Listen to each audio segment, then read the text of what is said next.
So I joined the Marines on the 120-day delay plan. I went back to school for a summer, and then I went to boot camp in San Diego. And after boot camp, I went to secondary training at Camp Pendleton, and then I knew that if I didn't go, somebody else would have to go in my place. I had 4 younger brothers,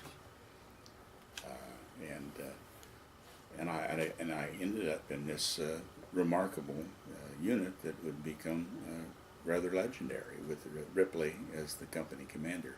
He joined the unit in early January. I joined the unit later in January, and I served the rest of his tour under his command. 1968? 1967. I went through boot camp in August of 66, and we left for Vietnam in January of 67. I joined the unit about the 18th of January of 67, went out to the field. And each time we saw Ripley, each time he led us in a combat situation, it proved again and again that he knew what he was doing. He was a remarkable leader. He took care of us. There was just something remarkable about it. Assigned to go up to an NVA position near the closer to the Laotian border, up in the mountains, where there was intelligence said there was a large ammunitions cache, and it was just the company is the one that went to that location. How many people we're talking about? Oh, to 180, 200, and we walked. Actually, they picked us up at Payable, and they flew us to further away from our objective, and then we walked in because they didn't want to tip off the NVA. That's where we were headed. And we walked up jungle trails. I remember going up the jungle trails. There were little pools of blood all the way up, because the leeches would get on the Marines' legs. They'd fill themselves up with blood. They'd drop off, and the next Marine would step on them. I was carrying a 70-pound packboard and another 20, 30 pounds of gear. We stopped on the trail at one point, and I backed up against a tree, kind of lift that packboard off my shoulders. And when we started out, I stepped back and looked at the tree. The tree was about as wide as this room. The trunk was about as big as this room. Had those big roots, that came out. And I looked up, and 9 feet off the ground, you could see where a tiger had exercised his claws. You know how cats do. We heard some small arms fire. We didn't know what it was, but what had happened is the point man had gotten to a crest in the trail, and it kind of flattened out, and he stopped there because there was a woman and a baby in that trail. This was a remote area. It was so remote that this is the area where they found new species of large mammals 20 years later.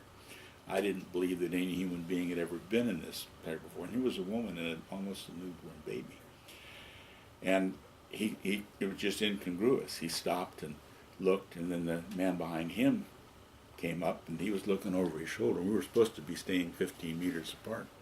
And the third man came up, and she just stood there and looked at him, and then she turned and started to walk away.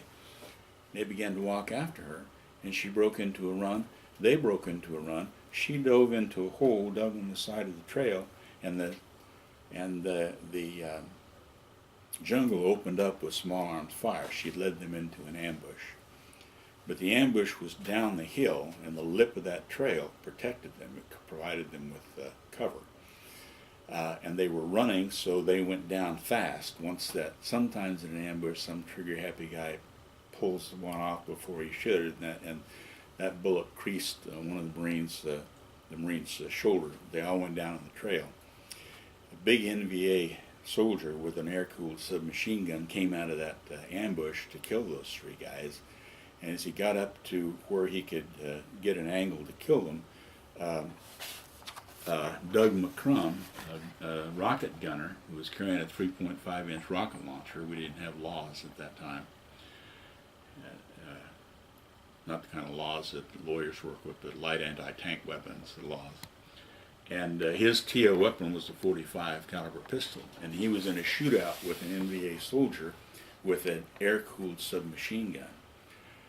And the NVA soldier with a machine gun turned around with his on full automatic to cut him in half. And McCrum pulled out his pistol and just began firing his .45, and one of his rounds hit the NVA soldier between the eyes, laid open the back of his head, and he went down on the jungle. The jungle was very thick in places, and we could only go through it using machetes and cutting our way through, and it was hot. And we had a tremendous number of men who collapsed of heat stroke and had to be medevaced. The best ways to travel was to travel up and down stream beds because they would be clear.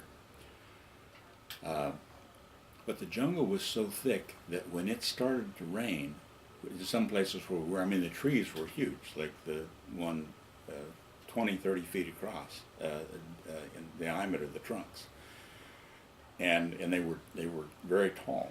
When it started to rain, it would rain for 20 minutes before the first drop would get through that canopy to you. And then when it stopped raining, it would continue to rain for 20 minutes until the rain had all filtered through the trees. So, what about the wildlife that was there? You know, we saw signs of tigers from time to time. We didn't. The only man we had attacked by a tiger was Tiger Dave. Dave Schwerian, who on the 15th of April, '67, took his squad out to set up an ambush about a mile north of Kalu along a stream bed. We found that exact spot when we went back this last time. He showed us where the tiger had him.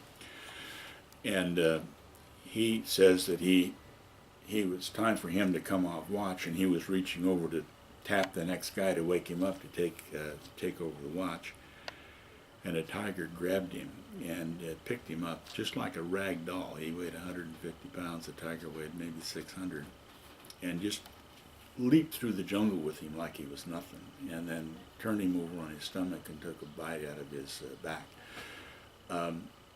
When he was in the hospital, ship, the Sanctuary, I think it was. This was a big news deal, and all these reporters were coming in asking him, how he got away from the tiger. And the news reports came out that the tiger had grabbed him by this arm, and he punched the tiger in the nose with his right hand, or his left hand, and the tiger let him go. I asked him about that one time. He says, "No, John," he says, "I don't know why that tiger let me go. I never punched the tiger, never had a chance to punch the tiger. I just wanted to get rid of those reporters." Being in combat and seeing what war is, I came to believe when I came back that surely we would never ever go to war again if people understood what I understood about war and how terrible it is and the sacrifices that the men engaged in it have to make on both sides. It is a very poor way to resolve disputes. And but we forget, and